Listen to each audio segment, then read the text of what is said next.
There are few activities that you can do with your dog that are more rewarding than a nice long walk. It's one of the finest displays of teamwork. You can tell that the person and their dog are connected, they're communicating with one another about what they need, and they're just able to make that work in a way that is enjoyable for everybody. But that is not how it always goes. In fact, loose leash walking is one of the more difficult skills that you can teach your dog, and it takes a significant amount of training and time and effort. So today I want to share two concepts that I think will help you have better walks with your dog and calmer walks with your dog.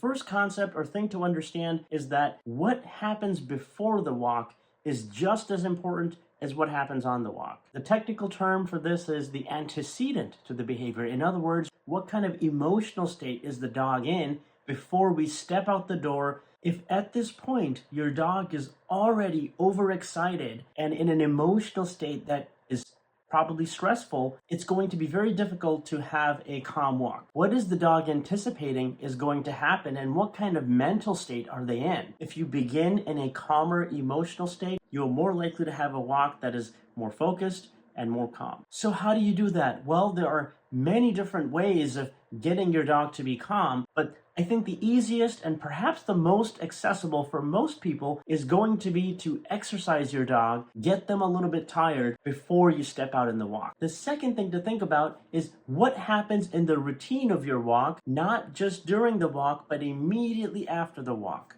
Dogs are creatures that anticipate. They predict what happens in their routine, in the sequence of events, and sometimes they react not to what's happening at this moment, but what they think is about to happen. For example, when I was training my puppy Star, I noticed that near the end of our walk, when we'd be close to our final destination, she would begin to pull more. There would be this sudden burst of excitement just as we were finishing up our walks. And as I looked closer at my routine, I realized that we had this habit of coming home and getting into doing a lot of playing and working with food and training. And it turned out that her response of getting excited was very appropriate given the history of what has happened at that time in that routine. So what we had to do instead is to try to create a more calm routine. After coming home, I would give her a few minutes to just relax and do nothing and allow her to just readjust to being indoors and calming down. Once I could observe in her body language that she was relaxed,